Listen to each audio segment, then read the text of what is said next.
Salam Indonesia, salam Nusantara dari Sabang sampai Merauke, dari Miangas sampai Pulau Rote. Mantalah iman kita, mantalah kasih kita, mantalah pengharapan kita tentunya dalam Yesus Kristus yang menjadi Tuhan dan Juru Selamat kita. Jangan katakan bahwa Yesus itu bukan Tuhan, dan jangan katakan bahwa Yesus itu bukan Juru Selamat. Karena bagi orang percaya dia adalah Tuhan dan Juru Selamat sekaligus Guru bagi kita.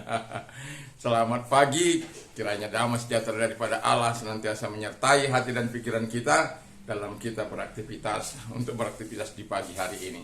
Tuhan Yesus memberkati kita, dan sebelumnya mari kita berdoa. Biarkan buah Roh Kudus-Mu ada dalam hidup kami, sehingga kami melakukannya penuh dengan sukacita, karena Tuhan yang membantu kami. Dalam nama Yesus kami bersyukur dan berdoa. Haleluya. Amin. Saya akan bawakan dalam Galatia 5 ayat 22 dan 2 ayat 22 saja dulu. Ini agak berseri ya, karena saya akan kupas satu demi satu. Demikian bunyi firman Allah. Ode karpos tu pneumatos estin agapi hara irini makrotimia Christotis agatosini pistis prautis and gratia kata tonton o estin nomos. Haleluya. Jadi kita berbicara soal buah roh ya, di mana ada kasih, sukacita, ada damai sejahtera, ada kemurahan, ada kebaikan, ada kesetiaan, ada juga yang dinamakan prautis itu kemurahan, prautis itu kelemah lembutan, Christotis itu kemurahan, dan yang satu lagi adalah gratia, pengendalian diri. Dan Alkitab katakan tidak ada hukum yang menentang ini. Tetapi tema kita hari ini adalah the fruit of the Holy Spirit, buah Roh Kudus. Nah, sebelum kita membahas apa itu kasih, apa itu sukacita, saya akan membahas yang buah Roh itu terlebih dahulu dalam kehidupan kita sebagai orang percaya. Bagaimana supaya Roh Kudus ini bertumbuh ada dalam hidup kita. Kita mau kejar dia nggak akan bisa.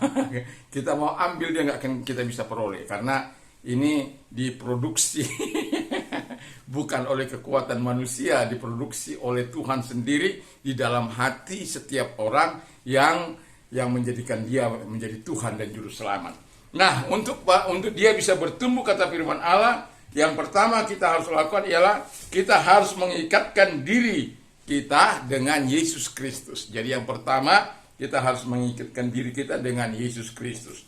Dan Alkitab mengatakan bahwa dia yang mengikatkan diri dengan Tuhan menjadi satu roh dengan dia. Haleluya.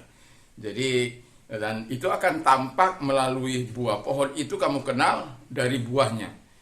Jadi kalau ada orang berkata hebat, tetapi buah perbuatannya tidak berkenan, tidak benar, maka Alkitab katakan dalam Matius 7, di sana sudah dikatakan bahwa manusia itu dikenal dari buahnya. Apa yang kau hasilkan? Buah-buah pertobatankah, buah terangkah, buah Roh Kuduskah yang menjadi saat ini menjadi pembahasan kita. Dan saya berharap buah Roh Kudus itu akan menjadi hasil dari kehidupan kita.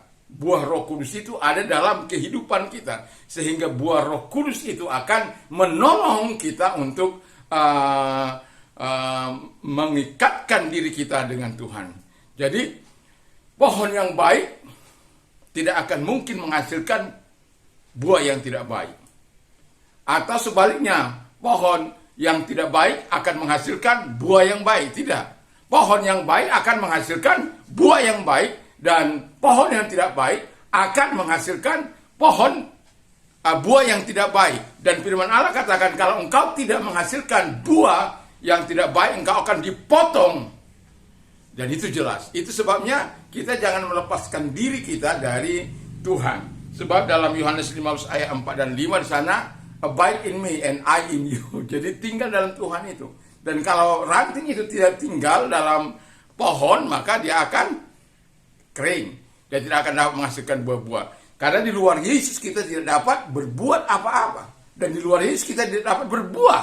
Dan itu sebabnya pentingnya kita mengikatkan diri atau tinggal di dalam Tuhan itu sendiri, supaya kita menghasilkan buah-buah Roh Kudus bukan karena kekuatan kita, bukan karena kehebatan kita. Itu diproduksi oleh Roh Allah sendiri yang ada di dalam diri kita. Itu sebabnya buah Roh Kudus tidak dapat dibuat-buat, karena itu akan nature dalam hidup kita, karena itu adalah sifat Kristus, itu adalah karakter Tuhan yang tidak dibuat-buat. Kalau orang berpura-pura, itu sudah bisa dipastikan akan melakukan hal-hal yang tidak berkenan di hadapan Tuhan. Yang kedua, kata firman Allah, kita harus mengenal Dia. Jadi yang kedua, kalau kita mengenal kebenaran itu adalah Yesus, kita akan hidup dalam kemerdekaan. Kalau kita mengenal anak, maka Yesus itu akan memerdekakan kita. Dan Alkitab juga katakan, barang siapa berkata aku mengenal Allah atau mengenal Yesus, barang siapa berkata aku mengenal Dia tetapi tidak menuruti perintah, ia adalah seorang pendusta dan di dalam dia tidak ada kebenaran. Jadi kalau orang bilang, oh saya kenal Tuhan itu, tapi hidupnya dalam kejahatan, hidupnya dalam dosa, hidupnya dalam perzinahan, hidupnya dalam suka membohongi dan lain sebagainya. Dan itu tidak akan pernah berkenan di hadapan Allah. Dan itu sebabnya saya mau katakan kepada kita, biarkan kita menikmati kasih karunia-Nya. Dan biarkan kita betul-betul mengenal. Sama seperti saya mengenal bapak saya. Walaupun sudah almarhum dulu ya. Jadi mengenal itu berarti kita tahu apa yang Dia inginkan. Kalau kita mengenal, kita taat. Dan kita melakukan perintahnya. Tapi kalau anak-anak pemberontak, dia yang tidak mau tahu itu. Dan firman Allah katakan, dia pendusta. Bapa pendusta itu adalah setan. Bapa pendusta itu adalah iblis. Nah, kalau kita ingin berbuah di dalam Roh Kudus, ya, kalau buah-buah Roh Kudus ini sampai ingin kita miliki, kita tidak bisa terpisah dari Dia. Ikatkan diri atau tinggal dalam Dia dengan sungguh, lalu kemudian kita harus mengenal Dia dengan sungguh, supaya dengan mengenal Dia, kita tahu apa sih kehendaknya, apa sih kemauannya, dan kita mau menyenangkan Dia, dan kita mau taat. Nanti sore akan saya bawakan bagian 3, 4, 5. Dan sebab mengapa kita belum sampai kepada agape itu, kita perlu tahu dulu, kalau kita memiliki buah Roh Kudus itu apa manfaatnya, bagaimana kita supaya mendapatkannya.